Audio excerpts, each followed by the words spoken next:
Boy, would you have a look at that. Look at that. Welcome back to the Techstead. TechBilly83 here. Figured I'd save you the trouble of watching me struggle with the drill.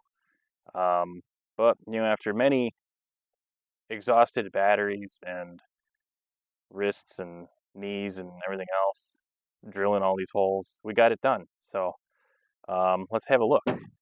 Oh, and you may notice I finally spent the big money on a $20 microphone at Walmart. So hopefully we got rid of the Geiger counter sound effect of the iPad case. All right. I gotta remember not to whip the camera around so fast. So now what we gotta do is just do a saw cut across the end here, and trim all these boards flush. So as you can see, I got all the screws in there, and in about a week's time, the Amish are gonna fulfill the remainder of the order here. This one long board, and then the flat deck up front. So you see that hole there? That's basically what we were dealing with on the back end of the trailer. The wood was just, crumbling apart. So, yeah, not so good. All right. So let's get you set up here. We're gonna work on this trailer, then we're gonna switch gears and work on the furnace project that I promised yesterday, but ran out of time for stuff like that.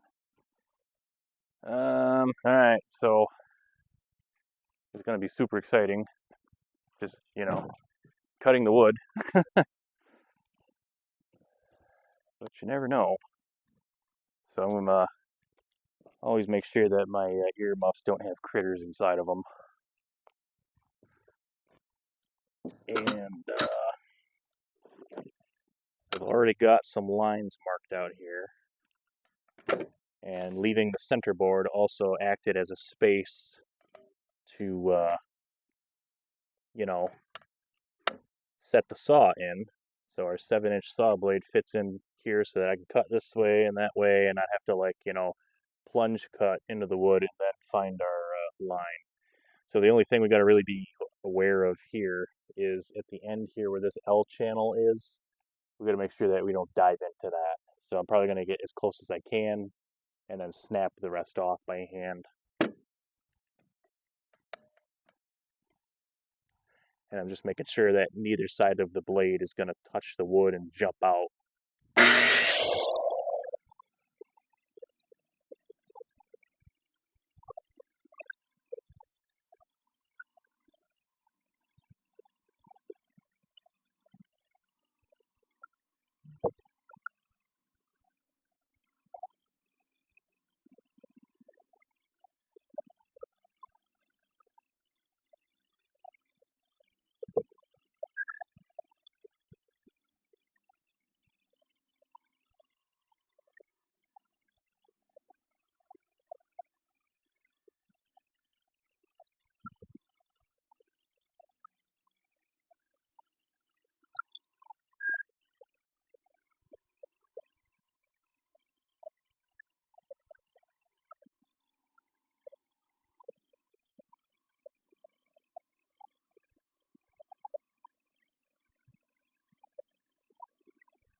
Alright, so the saw actually hit the D-ring on the side of the trailer before it even got close to that, so maybe I'll have to do it by hand or something. We'll see. And we're just going to go the other way.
This ain't sketchy at all.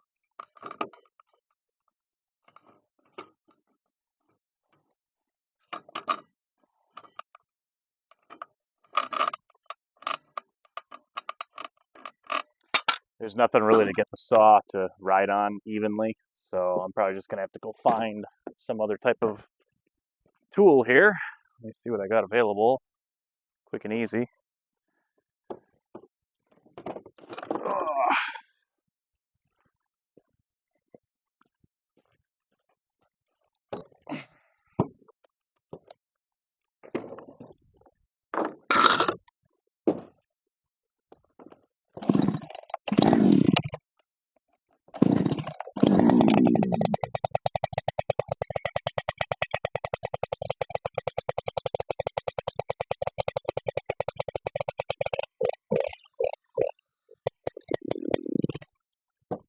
There. That worked out.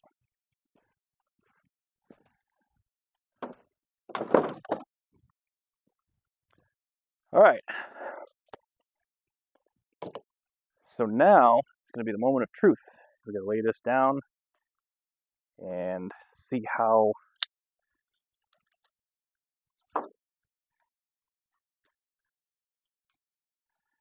the edge works with the pre-existing wood there. So I'm going to undo the valve, the lockout valve.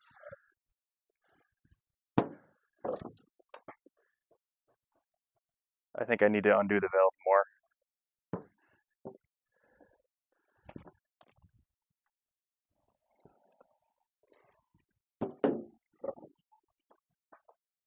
That's a little better.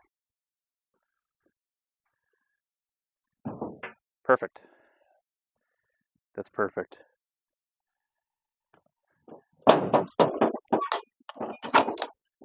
that off real quick so that we can have us a gander.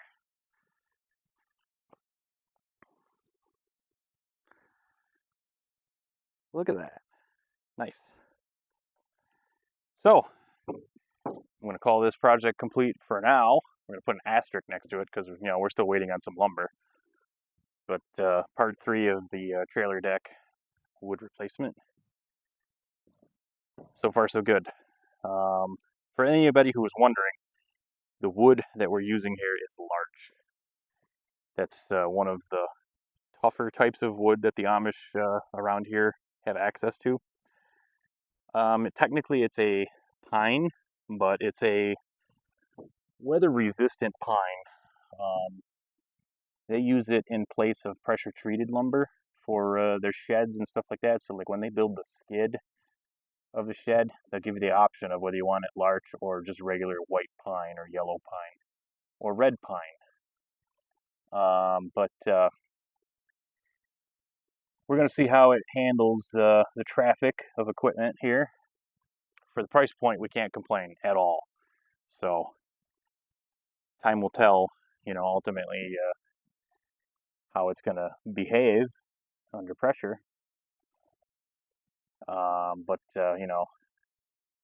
super happy so far.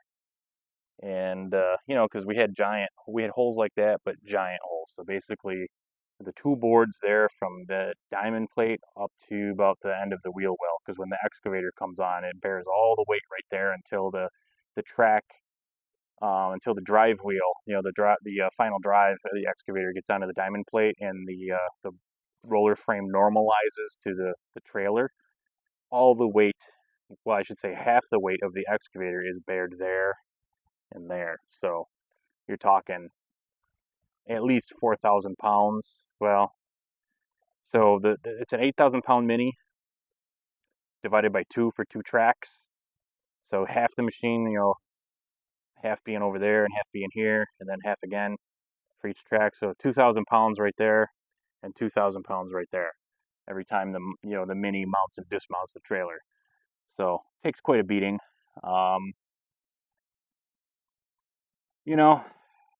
We'll see how this wood does. It's not oak. I'm pretty sure it should have been oak, but nobody around here has oak like that unless you're, huge money. So I think this is good for now.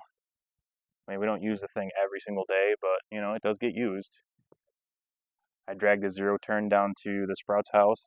We mow down there because she's got like a little Craftsman tractor that I just got tired of messing with. So I just said, screw it. We're just bringing my zero turn. So it takes me all of 2 minutes to mow her lawn. Um, you know, it's how it goes here. Tons of overhead for simple things. But anyway, hopefully you enjoyed this as much as I'm enjoying looking at this brand new wood. Um, like, share, and subscribe, and all that good stuff. Hopefully the microphone is working out good. And now we're going to move on to that furnace project that I've been teasing for a little bit now. So I'm going to move some stuff around. I got to put this trailer away where it belongs, and then I got to drag out the deck over trailer. Because right now the welder is currently in the generator shed. So I need to bring all that steel framework and everything over there and to weld on it, because it's just easier just to move the things than it is to like try to move that welder. At some point I'm going to build an off-road cart for the welder. The cart that it's on is made for a concrete shop floor, which I imagine it would work nicer there, but there's no such thing as concrete around here. It's either gravel or dirt. So I need to build like a cart that has a low center of gravity with big knobby tires and a steerable axle so that like I can drag it behind, like let's say the Gator or a tractor or something. And it should probably have enough space to fit one of my gas generators. I got a 7K gas generator that would probably run the 220 MIG. Yeah, it should run the MIG welder. So then the whole thing can be completely mobile. So stay tuned for that. So until next time, well, next time is going to be in a few minutes actually, but catch you later. Have a good one.